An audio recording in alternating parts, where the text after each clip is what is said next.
I am Lieutenant Eliza Leach, 35 years old, and I have spent my whole life following orders. But no training course prepared me for the moment I pointed a gun at my own father. It was 10 in the morning on a Tuesday in Waco, Texas. When I kicked down my parents' door, I didn't see kind grandparents. I saw my mother, Carol, shaking my 8-month-old son like a defective doll, his head snapping back in dead silence. Beside her, my father, a war hero in the neighbor's eyes, was roaring in my 6-year-old daughter's face. "You must learn silence, you little brat. Tears are weakness." They thought they were training their grandchildren. They didn't know they had just triggered a war they would lose. Before I tell you how I put my own parents in prison, hit subscribe if you believe family should be a safe haven, not a concentration camp. The silence in my kitchen was louder than any mortar shell I'd ever heard in basic training. It had been 3 weeks since we buried Mark. My small house in Killeen, Texas, was a graveyard of good intentions. The countertops were buried under a fortress of Tupperware containers, tuna noodle casseroles, and green bean bakes sent by well-meaning neighbors who didn't know what to say to a 35-year-old widow. So they set it with cream of mushroom soup. The food had gone cold and stale, just like my life. I sat slumped at the kitchen table, still wearing my army fatigues. The digital clock on the microwave blinked at midnight. I hadn't showered in 2 days. On the table, a mountain of unpaid bills threatened to cause an avalanche. The life insurance policy was tied up in red tape, and the title of Gold Star family didn't pay for diapers. From the living room, I heard the soft, hiccuping sobs of Luke. My 8-month-old son was hungry, but my body was so exhausted, so depleted of everything, that I wasn't sure I could stand up to mix formula. Ella, my 6-year-old, was curled up on the rug in front of the television. She wasn't watching the cartoons, she was just staring at the static screen, her eyes swollen and red. She had learned to be quiet. Too quiet. My phone buzzed on the table, vibrating against a final notice from the electric company. I picked it up. The screen read, "The Commander." My stomach twisted. It was my father, Thomas. I pressed answer. "Hello, Dad." There was no, "How are you?" No, "I'm sorry about Mark." "I hear you're drowning, Lieutenant," his voice barked, gravelly and devoid of warmth. "I told you years ago, you marry that sissy teacher, you end up with nothing. Mark was weak. He died leaving you a mess because he didn't have the discipline to plan ahead." I closed my eyes, tears leaking out. Mark hadn't been weak. He was a high school history teacher who quoted 1 Corinthians 13:4 to me when I was angry. "Love is patient, love is kind." Mark was the moral compass that pointed true north, the complete opposite of the man on the phone. But Mark was gone, and I was drowning. "I need help, Dad," I whispered, the words tasting like ash. "The nanny quit. She said my hours are too unpredictable. I just got orders for a field training exercise. 2 weeks in the box. I have to report on Monday." "Of course she quit. Civilians have no stamina," Thomas scoffed. Then came the offer. The trap. "Bring the troops to Waco. Your mother and I will straighten out the ranks for you. We'll watch them." "Free of charge." Free. The word hung in the air. The average daycare in Texas costs $1,200 a month for 2 kids. I didn't have $1,200. I barely had 12. "Are you sure?" I asked, my voice trembling. "We're family, Eliza. We take care of our own. Bring them tomorrow at 0800. The next morning, I drove the hour north to Waco. My parents' house looked like a recruiting poster for the American dream. 2 stories of brick, a perfectly manicured lawn that looked like it was cut with scissors, and a massive American flag drooping in the still, humid air. My mother, Carol, was waiting on the porch. She looked like the grandmother from a storybook. Silver hair in a bun, an apron around her waist. But as I lifted Luke out of his car seat, her smile didn't reach her eyes. She pinched his chubby thigh. "He's underweight," she declared, her voice sugary sweet but sharp underneath. "Too soft. I'll fatten him up with a proper nutritional regimen." "Children need stomach discipline, Eliza." "He's a baby, Mom," I said weakly. "He's a soldier in training," my father boomed from the doorway. He marched down the steps, ignoring me, and loomed over Ella. She was clutching her favorite teddy bear, Mr. Paws, the last gift Mark gave her. Thomas snatched the bear from her hands and tossed it onto the porch swing. Leave the baggage at the perimeter. In this house, we don't whine. Stand up straight. Give your grandfather a proper salute. Ella flinched, her little body going rigid. She looked at me, her eyes wide with panic. Mommy? Dad, please, I started. We are doing you a favor, Eliza. Thomas cut me off, his blue eyes hard as steel. You want them safe? Or do you want to leave them with some stranger who doesn't care? We will teach them respect, something you clearly forgot. I looked at my watch. I was already running late for formation. The desperation clawed at my throat. It's just for 2 weeks, I told myself. He's just strict. They are family. Family is safe. I kissed Ella on the forehead, ignoring the way she stiffened. Be good for Grandpa and Grandma. I'll be back soon. As I reversed my truck out of the driveway, I looked in the rearview mirror. My parents stood there like 2 stone statues. They didn't wave. They didn't smile. They just watched. A chill ran down my spine, a primal instinct screaming at me to slam on the brakes, to turn around, to grab my babies, and run. Mark's voice whispered in my head, "Love is kind." This didn't feel kind. But the radio blared, and the engine hummed, and the fear of losing my job, of losing the only income I had left, was louder than my intuition. I turned the volume up to drown out the voice in my head. What have you done, Eliza? I whispered to the empty truck. I thought I was finding a sanctuary for my children. I didn't know I had just signed their deployment orders into hell. The first weekend I drove back from the base to visit, the house was silent. Not the peaceful silence of a library, but the terrified silence of a trench before the whistle blows.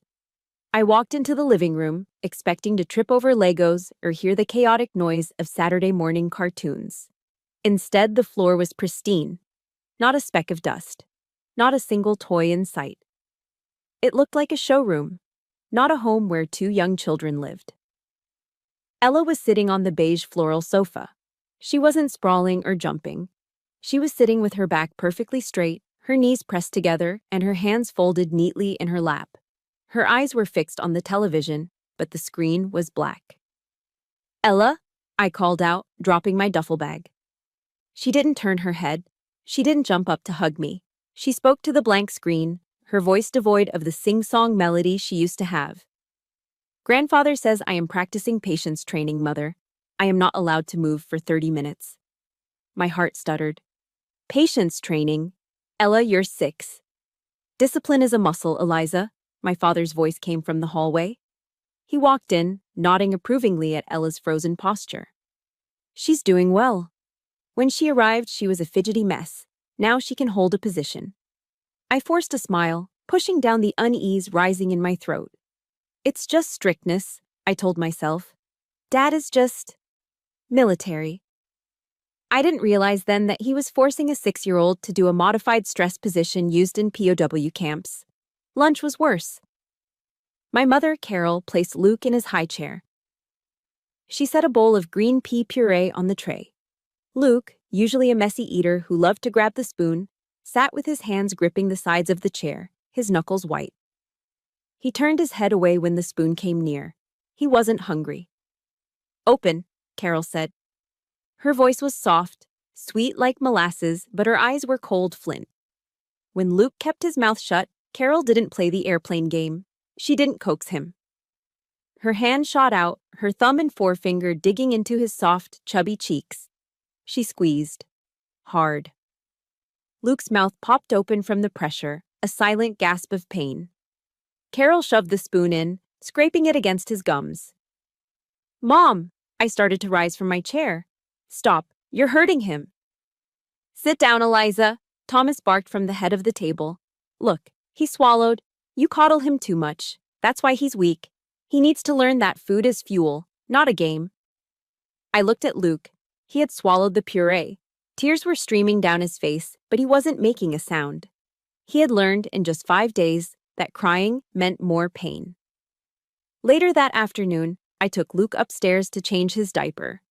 As I wiped his legs, I saw it. On the inside of his left thigh, there was a dark, purple-yellow bruise. It wasn't a round bump from a fall. It was oval. It was the distinct shape of a thumbprint. The air left my lungs. I wrapped him in a towel and marched downstairs, my hands shaking. "Mom," I said, holding Luke out. "What is this? On his leg." Carol glanced at the bruise while drying a dish. She didn't flinch. She let out a long, disappointed sigh, the kind that used to make me feel small when I was a teenager. "Oh, Eliza, here we go again with the drama," she said, shaking her head. "He was trying to crawl yesterday and slammed into the corner of the coffee table. I iced it immediately. You should thank me." She turned to face me, her expression full of pity. "Do you really think we would hurt our own flesh and blood? Is that what you think of us, after we took you in for free?" I looked at the bruise. It looked like a grip mark. But my mother's voice was so steady, so convincing. Am I crazy? I wondered. Maybe I am just paranoid. Maybe the stress of Mark's death is making me see monsters where there are none. I'm sorry, I mumbled. I just got scared. "Go back to base, Eliza," she said, patting my shoulder. "Leave the parenting to the professionals." I left. I went back to the field exercises, back to the mud and the noise, but the feeling of dread didn't leave. 2 weeks later, I was back in the barracks. I called home on FaceTime. Ella's face appeared on the screen. She looked thinner. Her hair was pulled back so tight it pulled at her eyebrows. "Hi, baby. How is school?" I asked, trying to sound cheerful. Ella didn't look at the camera. Her eyes darted to something behind the phone, off screen. Her breathing was shallow. "I am fine, Mother. Grandparents are very good. I am learning a lot." She sounded like a recorded message.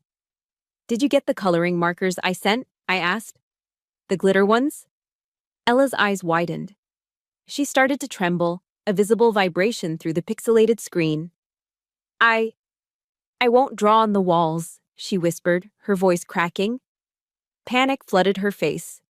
"Please, I promise. I don't want the closet. Please don't put me in the closet." "The closet?" I froze. "Ella, what closet?" Suddenly, a hand reached into the frame. The screen went black. The call ended.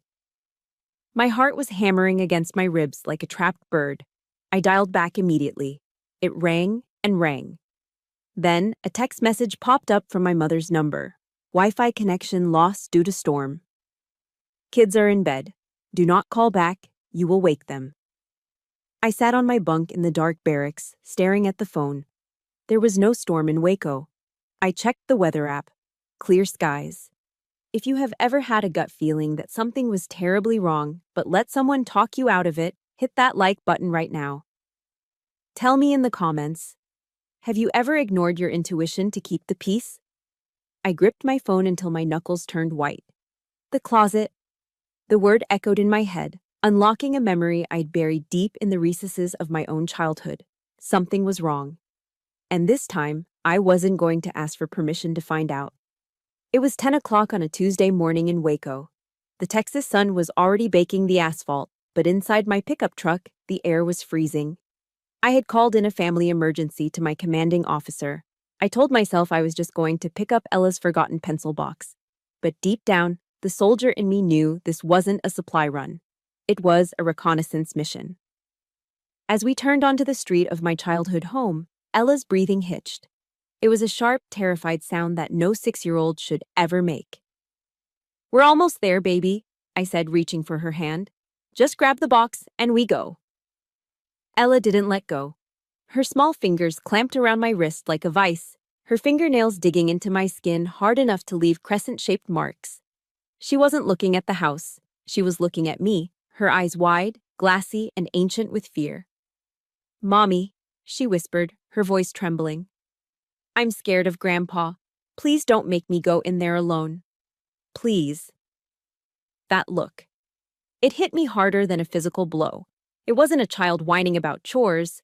It was the look of a private in a foxhole who knows the enemy is coming over the ridge. I slammed on the brakes 2 houses down. I killed the engine. "You stay here. I commanded, my voice dropping an octave into my officer's tone. Lock the doors. Do not open them for anyone but me. Do you understand? Ella nodded frantically, curling into a ball on the passenger seat. I got out of the truck. The street was quiet. Lawnmowers hummed in the distance. It was the picture of suburban perfection. But as I walked toward the house, I didn't go to the front door. I slipped through the side gate, moving past the pristine rose bushes my mother, Carol, tended to with obsessive care. I moved silently, keeping my profile low, utilizing the blind spots I'd memorized as a teenager, sneaking out at night. I reached the back patio. The living room window was cracked open just an inch to let in the breeze. Then I heard it. It wasn't a cry. It was a shriek, high-pitched, ragged, and filled with sheer, unadulterated pain. It was Luke. My blood turned to ice. That wasn't the cry of a hungry baby. That was the cry of a human being in agony. "Shut your mouth!" My father's voice roared through the window, booming and terrifying. "You are a disgrace. A man does not cry. Silence is golden." Snap! The sound of leather cracking against something solid cut through the air. Whack! I stopped breathing. I pushed myself up, peering through the slat in the blinds. The scene that met my eyes burned itself into my retinas forever. It was a tableau of hell in a decorated living room. My mother was standing in the center of the room holding Luke, but she wasn't comforting him. She was holding him by his torso, shaking him. She was shaking my 8-month-old son back and forth with violent, rhythmic force. His tiny head snapped backward and forward like a rag doll, his eyes rolling back, his screams cut short by the whiplash motion. Shaken baby syndrome. The medical term flashed in my brain in neon red letters. Brain bleed, retinal hemorrhage, death. She was killing him. My mother, the retired teacher, the baker of apple pies, was murdering my son in silence. Next to her, Thomas stood with his face a mask of purple rage. He held his heavy Marine Corps leather belt doubled over in his fist. He wasn't hitting Luke directly. He was whipping the floor, the chair legs, the air inches from where the baby dangled, creating a cacophony of terror to traumatize him into silence. Proverbs 13:24, Thomas bellowed, raising the belt again. He who spares the rod hates his son. We will beat the weakness out of you. The world narrowed down to a tunnel. All sound faded except for the rushing of blood in my ears. The daughter in me died in that moment. The lieutenant took over. I didn't think. I didn't weigh the options. My hand flew to my ankle holster. I ripped the subcompact Glock out of its leather casing. I didn't disengage the safety yet, but my finger hovered over the guard. I needed my hands to fight, but I needed the steel to dominate. I sprinted around to the front of the house. I didn't check for a key. I didn't knock. I channeled every ounce of rage, every push-up, every mile run, every drop of grief for my dead husband into my right leg. I launched a front kick directly at the lock mechanism of the solid oak door. Boom! The wood splintered with a sound like a gunshot. The door flew open, banging violently against the interior wall. I stormed into the hallway, weapon drawn, moving with the predatory speed of a mother lion. Thomas and Carol spun around. The belt froze in mid-air. Carol stopped shaking Luke, her hands still gripping his ribs. They didn't see Eliza, the disappointment. They didn't see the grieving widow. They saw a woman with eyes devoid of mercy, holding a gun, ready to tear the world apart. "Drop him!" I roared, a sound so guttural it hurt my throat. "Get your hands off my son, now!" My father took a step forward, his arrogance blinding him to the danger. "Now, Eliza, put that away. We are just disciplining." I raised the weapon, leveling it at the center of his chest. My hands did not shake. I hissed, my voice deadly quiet now. "Back away from my children, or I will treat you like the hostile you are." For the first time in 35 years, I saw something new in my father's eyes. Fear. I drove the 40 miles back to Killeen, doing 80 on the highway, my eyes darting to the rearview mirror every 5 seconds. I expected to see Thomas's truck barreling down on us, high beams flashing, coming to reclaim his property. When we finally reached my apartment complex, I didn't just lock the door. I engaged the deadbolt, the handle lock, and the chain. Then I wedged a heavy dining chair under the knob. It was the behavior of a paranoid woman, or a soldier who knows the enemy has the keys to the perimeter. The adrenaline crash hit me the moment the apartment was secured. My hands started shaking so violently, I dropped my keys. I stripped Luke down on the living room rug to assess the damage. Under the fluorescent lights, the truth was mapped out on his skin. There were finger-shaped bruises on his ribs, where Carol had gripped him to shake him. There were older, yellowing marks on his thighs. Ella was sitting in the corner, wedged between the sofa and the wall. She wasn't crying. She was rocking back and forth, her knees pulled to her chest, muttering a mantra that broke my heart. I'm sorry, I won't make noise, I'm sorry. I pulled them both into my lap, burying my face in their hair, weeping until my chest ached. I had no husband to call. I had no parents, not anymore. I picked up my phone and dialed the one number I hadn't called in 15 years. Becca, I choked out when the line connected. You were right about everything. Becca arrived 2 hours later. She didn't look like a savior. She looked like the nightmare my parents always warned me about. Her hair was dyed a violent shade of electric purple, and intricate tattoo sleeves covered both arms. She smelled like antiseptic and menthol cigarettes, the scent of an ER nurse who had seen too much. She didn't hug me. She walked straight to Luke, her eyes scanning his injuries with professional detachment, though her jaw was clenched tight enough to snap.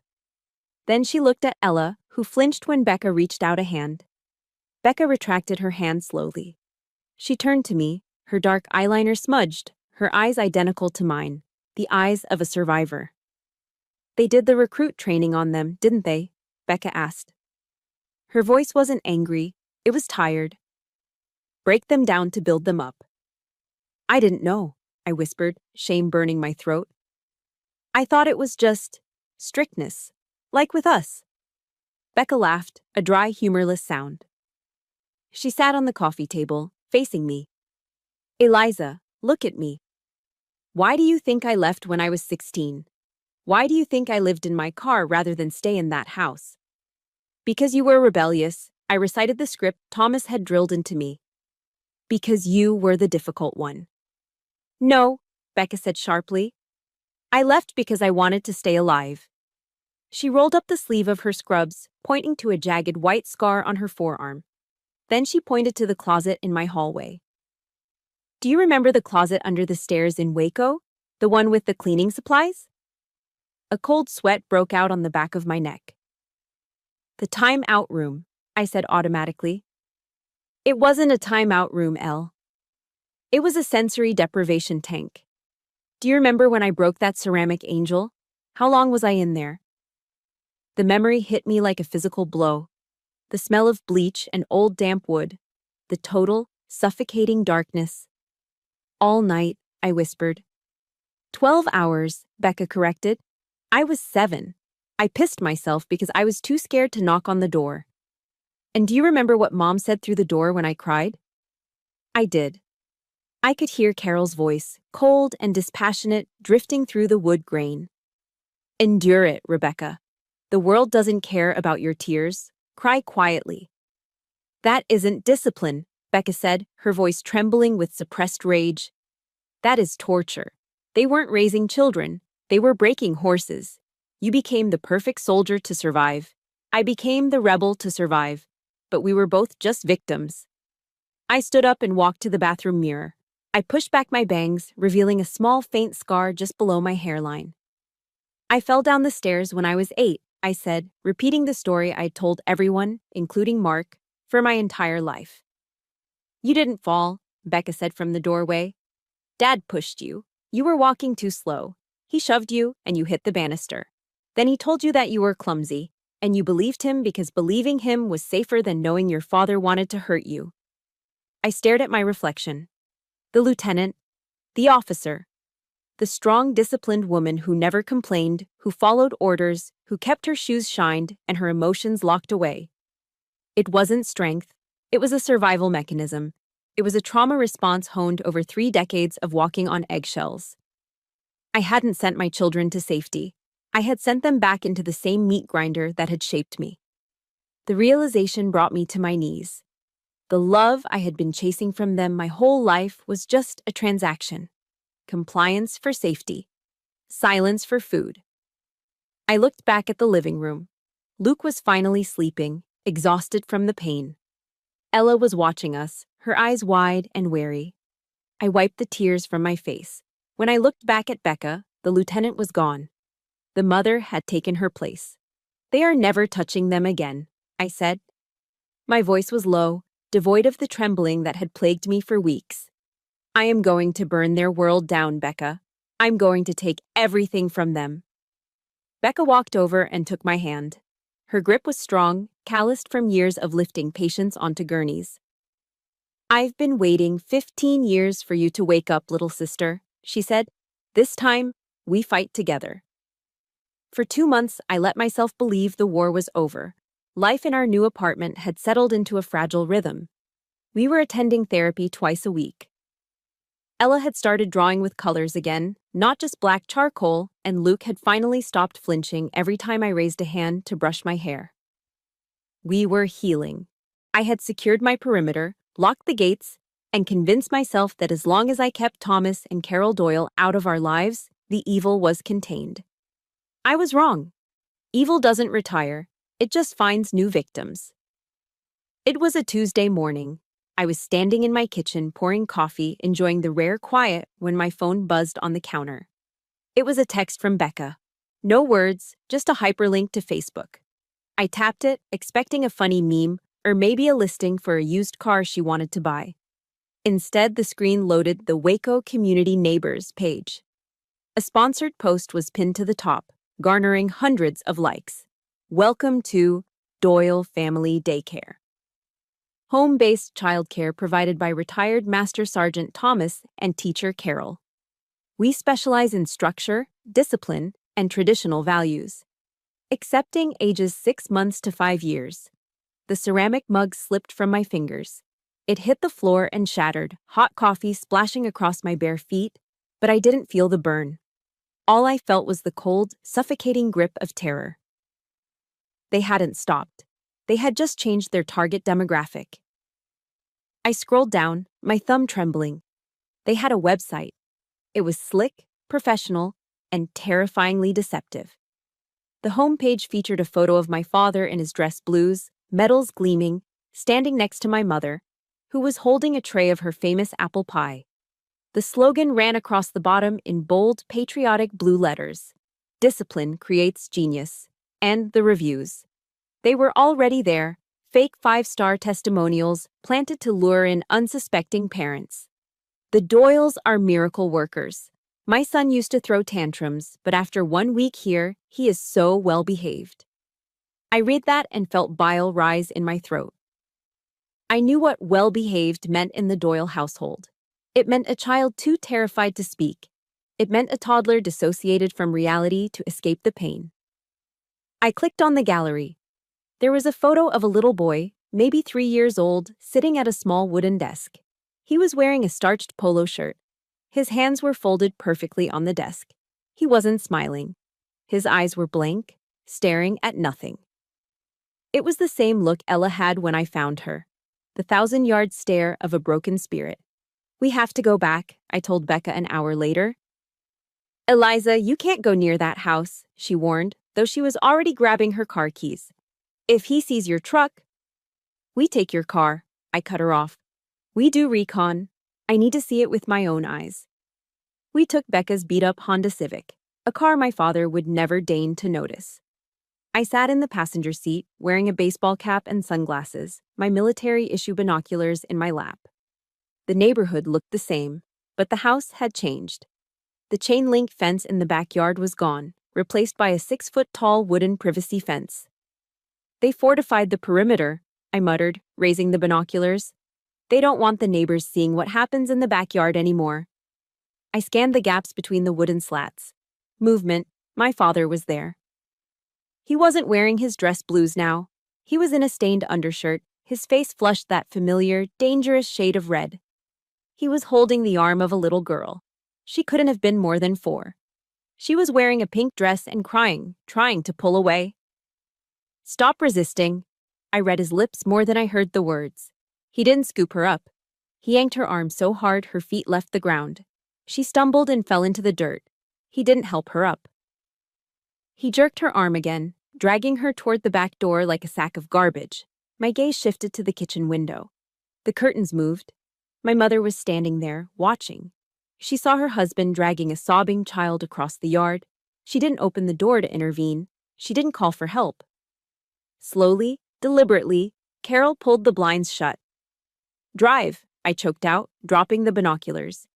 "Becca, go, now." As we sped away, the rage that filled me wasn't the hot, explosive anger I'd felt when I kicked down their door. This was different. This was cold. This was calculating. This was the resolve of a soldier who realizes the enemy isn't just attacking her platoon. They are attacking civilians. "They are getting paid to do it," I said, my voice shaking. "Parents are paying $1,200 a month to have their children tortured because they trust the uniform. They trust the nice retired teacher." "We can call CPS again," Becca said, gripping the steering wheel. "And say what?" I countered. "That I saw him dragging a kid. He'll say she was throwing a tantrum and he was guiding her inside. Without physical evidence, without marks, it's his word against ours. And the community loves him." I looked out the window at the passing telephone poles. I thought about that little girl in the pink dress. Tonight she would go home and cry, and her parents might punish her for being difficult, not knowing she had spent the day in hell. "If I do nothing, a child is going to die," I said softly. "It won't be Luke. But it will be someone's Luke, and that blood will be on my hands." If you believe that people who abuse children often hide behind a mask of respectability, like a uniform, a religious title, or a perfect reputation, smash that like button right now. Let me know in the comments. Have you ever met a wolf in sheep's clothing who everyone else thought was a saint? I turned to Becca, my eyes dry and hard. The victim was gone. The hunter had arrived. "We aren't just going to report them," I said. "We are going to destroy them. But we need a smoking gun. We need proof that no judge in Texas can ignore." The war room was a booth at a diner in downtown Killeen. Across from me sat Jake, a former JAG officer I had served with at Fort Hood. He was the best legal mind I knew. But today, he was looking at me like I was asking him to defuse a bomb with a hammer. "It's not enough, Eliza," Jake said, pushing his coffee cup away. "I believe you. I know you. But the law doesn't work on gut feelings." "I saw him dragging a child," I argued, keeping my voice low. "You saw a grandfather escorting a tantruming toddler inside," Jake corrected, playing devil's advocate. "That is the defense they will use. Look, your parents are white, church-going, tax-paying homeowners. Your dad is a retired master sergeant with a silver star. Your mom is a retired teacher. In the eyes of a Texas judge, they are pillars of the community. CPS has already cleared them once." He leaned in, his voice dropping. "To get a warrant to enter that house, you need probable cause. You need hard evidence. You need a smoking gun." I nodded slowly. "Then I'll get you the gun." The next phase was human intelligence, HUMINT. I needed an asset on the inside. I spent 3 days staking out the local park where the mothers from my parents' neighborhood gathered. I identified my target, Lisa, the mother of the little boy I'd seen in the online gallery. Lisa looked like a ghost. She sat on a bench while her son, Max, played in the sand. She wasn't scrolling on her phone like the other moms. She was just staring at her hands, looking exhausted. I approached her. "He's about 3?" I asked, pointing to Max. Lisa jumped, startled. "Oh, yes, Max is 3. I sat down, leaving a respectful distance. "My son used to go to the Doyles, too. Until about 2 months ago." Lisa's head snapped toward me, the polite mask cracked. You know the Doyles?" "I'm their daughter," I said. Lisa let out a shaky breath. "Oh, thank God. Maybe you can tell me. Is it normal? Max used to be so happy. Now, he wets the bed every night. He screams if I drop a spoon in the kitchen. Your mother says it's just a phase, that he's learning impulse control." "It's not a phase, Lisa," I said softly. I reached into my bag and pulled out a photo I had taken on the day of the raid. It showed the bruising on Luke's thigh. This is what impulse control looks like, I said. They aren't teaching your son, they are breaking him. Lisa stared at the photo. Her hand flew to her mouth, and she began to weep silently, the tears of a mother who had suspected the worst but was too afraid to name it. Help me stop them, I whispered. I have a plan.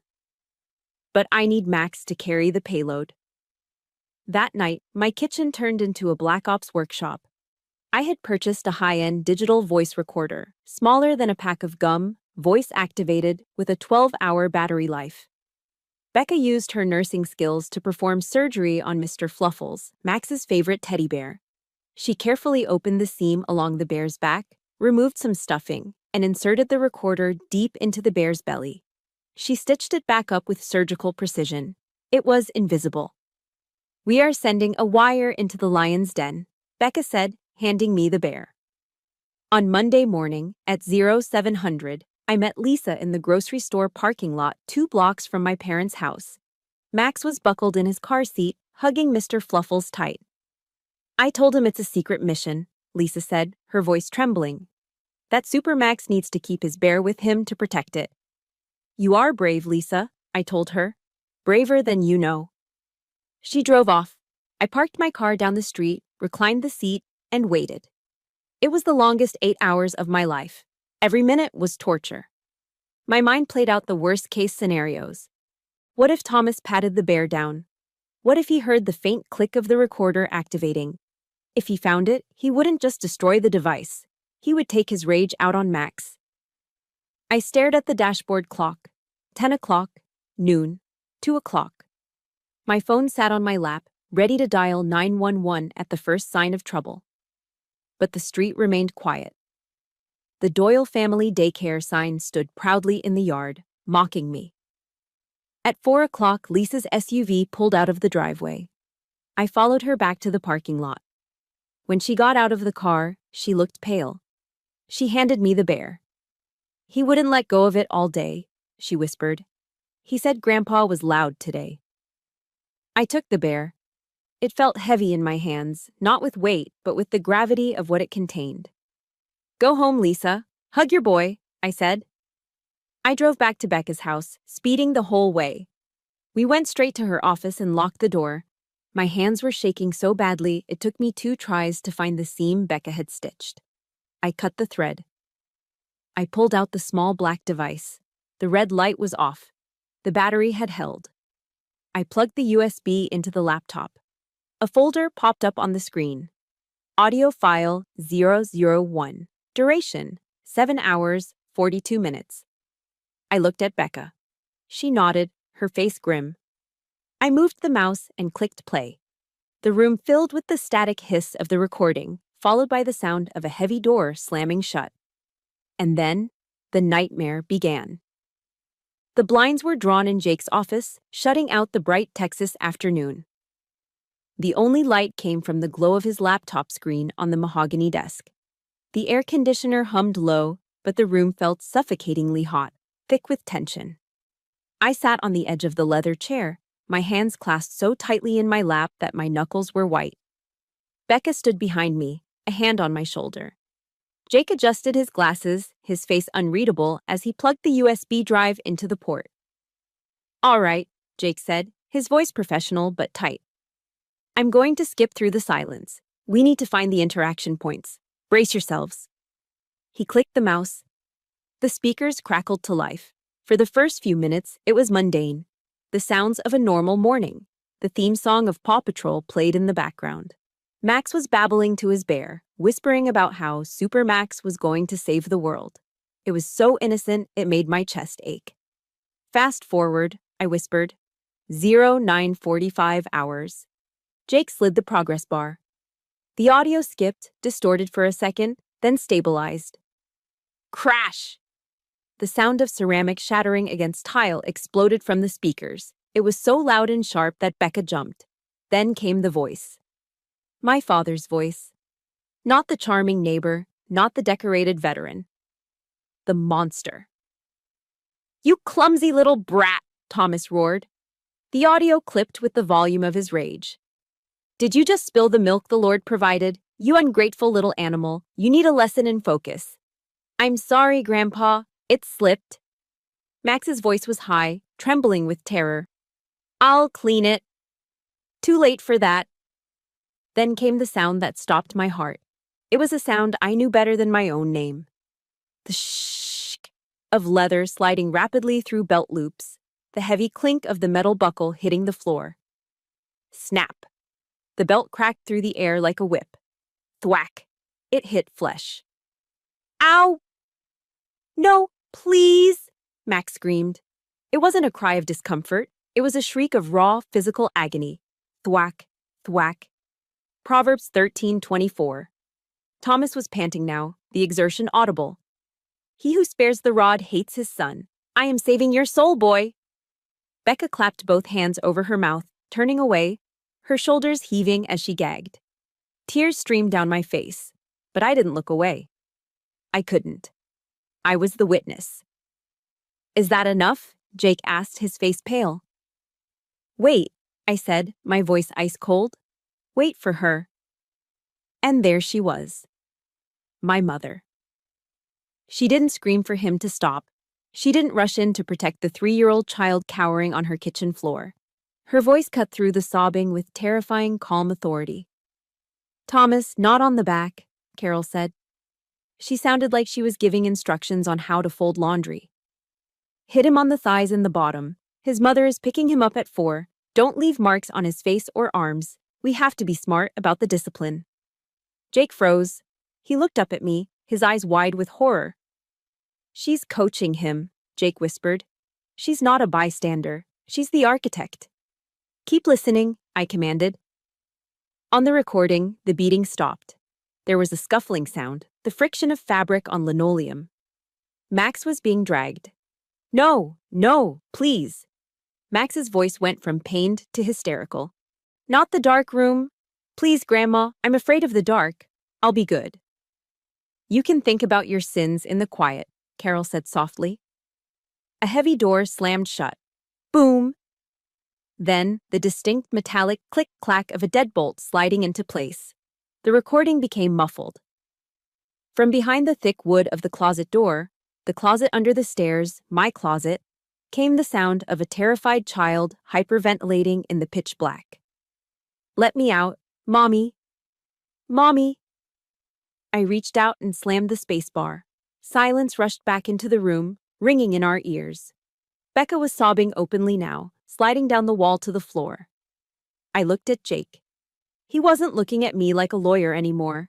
He looked sick. Is that a smoking gun, Jake? I asked, my voice devoid of emotion. Jake swallowed hard. He opened his legal pad, his hand shaking slightly as he uncapped his pen. That is a felony, he said, his voice grim. Felony injury to a child, unlawful restraint, conspiracy. And with the religious rhetoric used during the assault, no jury in Texas will have mercy on them. That recording puts them away for 20 years, minimum.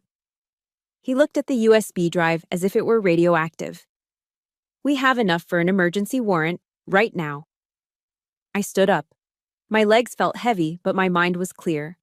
The daughter who feared her father was dead. The woman standing in that office was an executioner.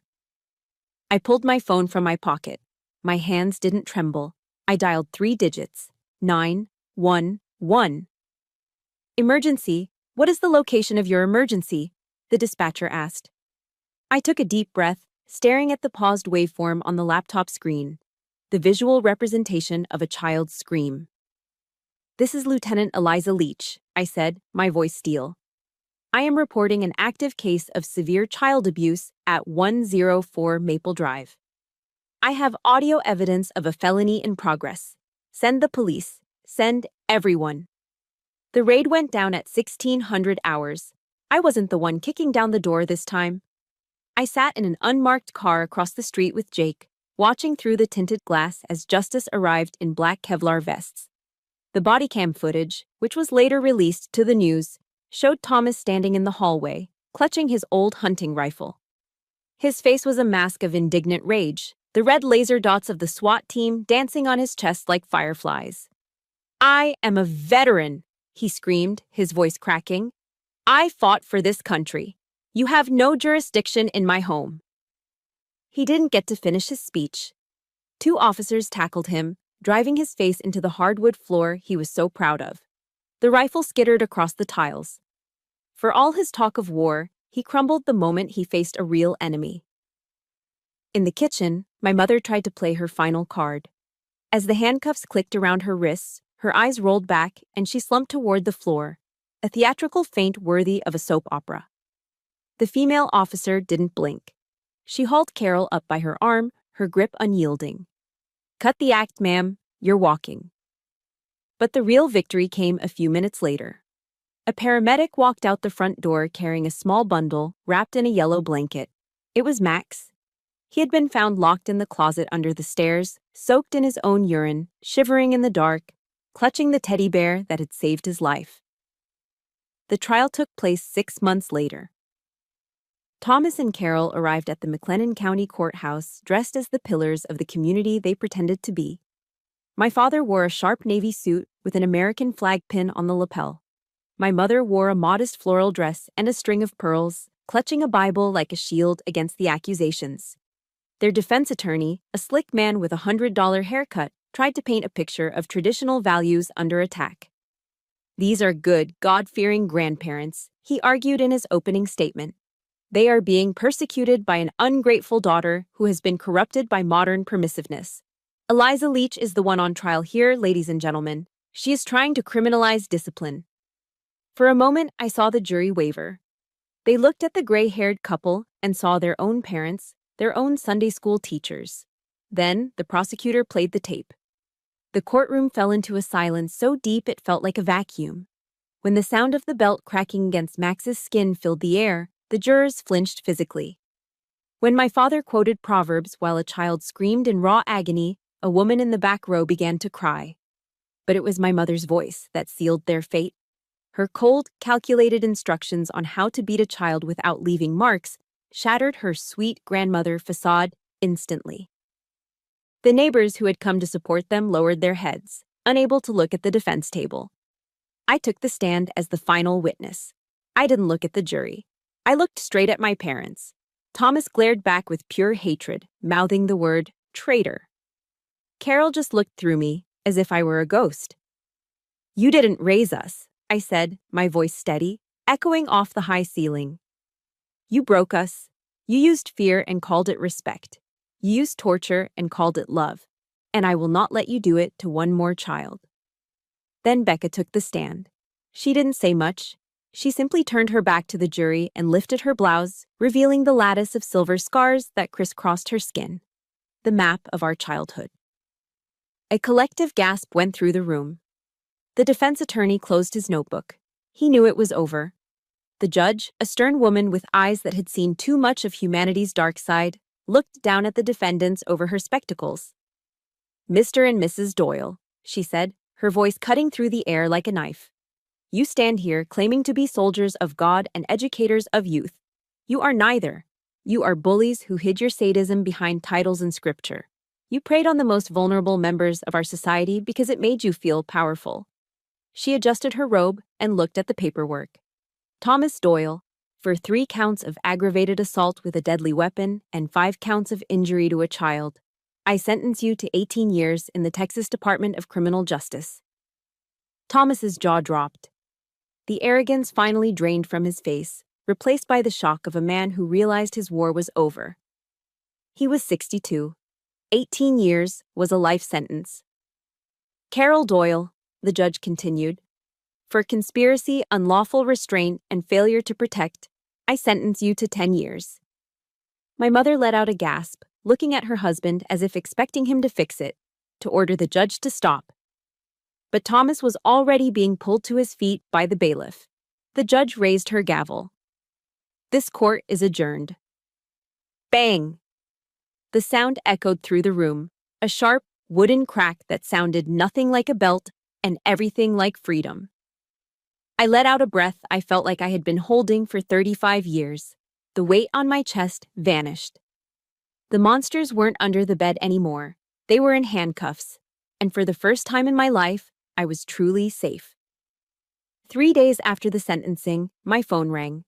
The screen displayed a number I didn't recognize, but the area code was Huntsville, the location of the state penitentiary. I sat at my kitchen table, staring at the vibrating device. Part of me wanted to let it go to voicemail. Part of me knew I had to answer, just once. I needed to know if there was any shred of humanity left in the man who raised me. I slid my thumb across the screen. A mechanical female voice filled the line. You have a prepaid collect call from an inmate at the Texas Department of Criminal Justice. To accept, press 1. I pressed 1. The line clicked. Eliza. The voice was rough, stripped of the booming authority that used to shake the walls of my childhood home. But the venom was still there. Hello, Dad, I said, my voice steady. Don't you call me that, he hissed. You are no daughter of mine. You are a Judas. You sold out your own flesh and blood for what? For attention? To destroy a legacy I built for 40 years? I waited for a crack in the armor, a moment of regret, a question about his grandchildren. But there was nothing. Just the cold, vacuum-sealed rage of a narcissist who had lost control. I did it to save my children, I said, and to save myself. You'll rot in hell for dishonoring your father and mother, he spat. I will never forgive you. Do you hear me? Never. A year ago, those words would have shattered me. I would have begged. I would have apologized. But today, sitting in my quiet kitchen with my children safe in the next room, I felt nothing but a strange, hollow pity. I don't need your forgiveness, I said softly. I need you to stay away from us. That is all I ever needed. I didn't wait for his response. Goodbye, Sergeant. I hung up. Then I opened my settings and blocked the number. But the war wasn't quite over. Thomas had been the general, but he had an army of enablers. In psychology, they call them flying monkeys. The people a narcissist manipulates to do their dirty work. For me, it was my Aunt Linda and Uncle Bob, people who lived 3 states away and hadn't visited in a decade. My phone began to light up with texts and voicemails. How could you do this to them? They are old people. You destroyed the family name. Your mother is sick with grief. After everything they sacrificed for you, this is how you repay them? By putting them in a cage. They didn't ask about Luke's bruises. They didn't ask about Max being locked in a closet. They only cared about the image of the family, the facade that I had smashed with a sledgehammer. I started to type a reply to my aunt, explaining the abuse, detailing the terror. Then I stopped. Don't, Jade, Becca had told me. Don't justify, argue, defend, or explain. They weren't interested in the truth. They were interested in the status quo. I deleted the draft. One by one, I went down my contacts list. Aunt Linda, block. Uncle Bob, block. Cousin Sarah, who said I was overreacting, block. With every tap of the screen, the circle around me got smaller, but the air got cleaner. I wasn't losing family. I was removing a tumor. That night, a severe thunderstorm rolled across central Texas. The sky flashed white, and the thunder shook the foundation of our apartment complex. I heard a scream from the bedroom. I rushed in to find Ella sitting bolt upright in bed, her eyes wide and unseeing. She was thrashing against her sheets, caught in the grip of a night terror. I'm sorry, she shrieked, shielding her face with her tiny arms. Don't hit me. I won't cry. My heart broke all over again. The bruises on her skin had faded, but the bruises on her mind were still purple and raw. I gathered her into my arms, rocking her back and forth until her breathing slowed. Shh, baby, it's Mommy. You're safe. The thunder is just noise. It can't hurt you. Ella looked up at me, her face wet with sweat and tears. Are Grandma and Grandpa coming back? She whispered. Do they hate me because I told? I brushed the hair back from her forehead. I had to choose my words carefully. I couldn't lie, but I couldn't burden her with their hatred. No, baby, it's not your fault, I told her firmly. Grandma and Grandpa, they have a sickness in their spirits. It made them hurt people. But they are gone now. They can never, ever come back here. I promise. Ella held on to me for a long time before she finally drifted back to sleep. The next morning, I drove to the Central Texas State Veterans Cemetery. The rows of white marble headstones stretched out under the vast blue sky, orderly and silent. I walked to Mark's grave. The grass was green and freshly cut. I knelt down and pulled something from my pocket. It wasn't a flower. It was my Army Commendation Medal, the one I had received for service overseas. I pressed it into the dirt right above his name. "I did it, Mark," I whispered to the stone. "I completed the mission. It was the hardest thing I've ever done, harder than deployment, but the kids are safe. I saved them from my family." The wind kicked up, rustling the oak trees nearby. I closed my eyes and imagined Mark standing there, his hand on my shoulder, that gentle smile on his face. Love is patient, love is kind. I had finally learned the difference between love and control. I stood up and wiped the dirt from my knees. I felt lighter. The heavy cloak of being Thomas Doyle's daughter had been shed. I wasn't a soldier following orders anymore. I wasn't a disappointment. I got back in my car and drove home. When I walked inside, I saw an old framed photo on the mantelpiece. It was a picture of me, my parents, and Becca from 20 years ago. We were all smiling, dressed in our Sunday best. It looked perfect. It looked like a lie. I took the photo out of the frame. I walked to the fireplace, struck a match, and held it to the corner of the glossy paper. I watched the flames curl around my father's face, then my mother's, turning their smiles into black ash. "Ashes to ashes," I whispered. The past was dead.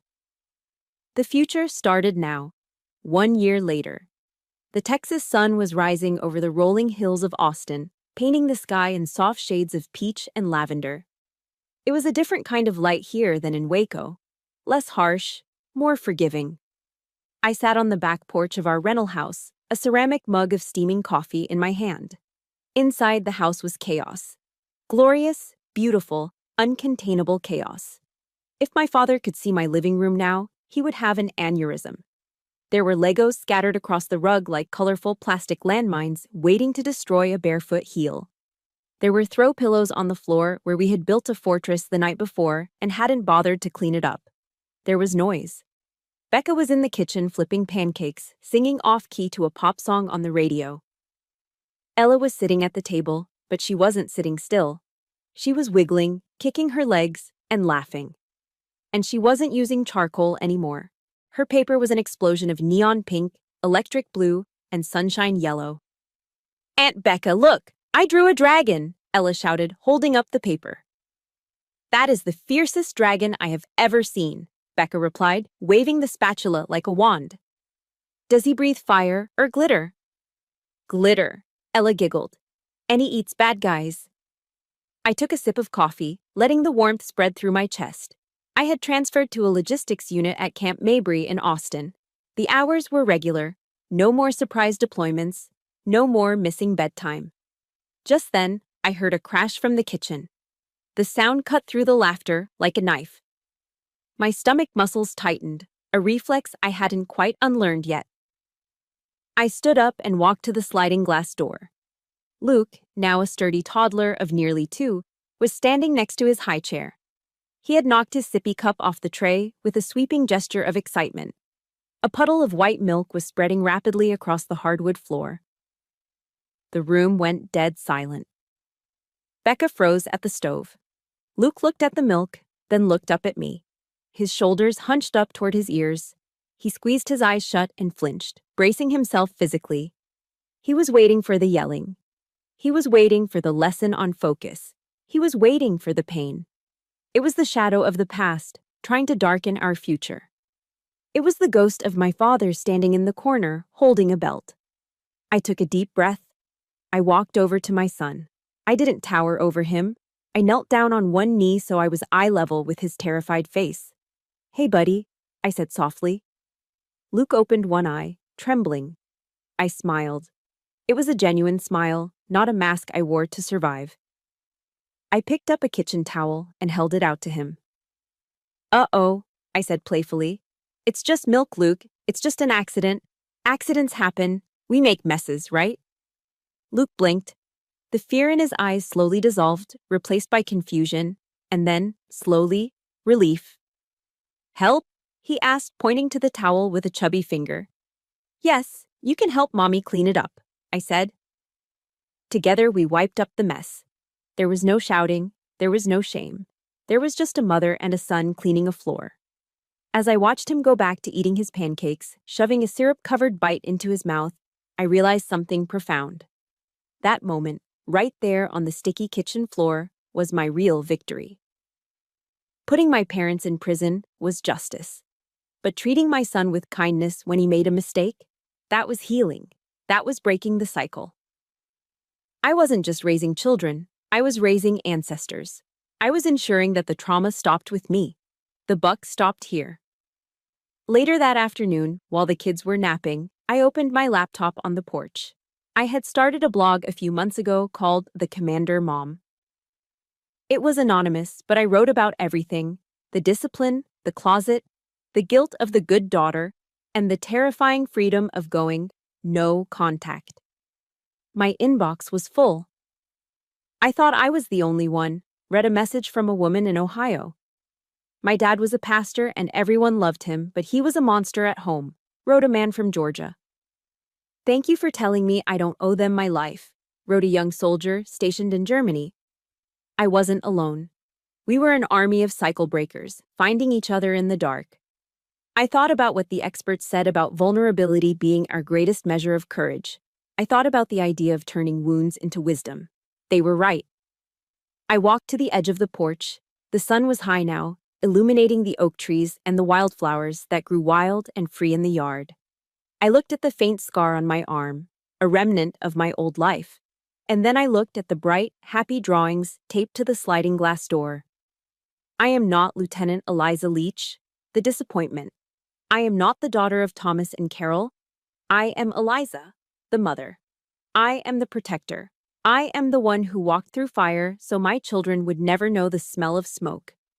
If you are listening to this story right now, and you are feeling trapped in a house that feels like a prison, listen to me closely. You do not owe your abusers your loyalty. You do not owe them your silence. You do not owe them access to your children just because they share your DNA. Family is not about whose blood runs in your veins. It's about who would bleed for you. It's about who makes you feel safe when you spill the milk. Stand up, speak out, break the chain. Because you deserve to be loved. Not trained, not disciplined, not controlled, just loved. Looking back, I realized that breaking the cycle of abuse isn't a one-time event. It is a daily choice to choose connection over control. To every parent or future parent listening, perfection is never the goal. Repair is. We often think discipline means punishment, but its root word simply means to teach. If we teach through fear, we raise fearful liars. If we teach through love, we raise honest leaders. The most powerful educational tool you possess isn't a rule book, it is your own apology. When you make a mistake, and you will, repairing that rupture with your child teaches them they are worthy of respect. That is how we truly change the world, one kitchen floor at a time. I know this story wasn't easy to hear. It certainly wasn't easy to live. But silence is where the darkness grows, and sharing our truth is how we finally turn on the lights. If my journey gave you hope, or if you are currently fighting your own battle for peace, please type, "I am breaking the chain," in the comments below. I want to see how strong this army is. And if you believe in protecting the innocent and standing up for what's right, please hit that subscribe button and turn on notifications. Join our family. Let's make sure no one has to walk through the fire alone. Thank you for listening.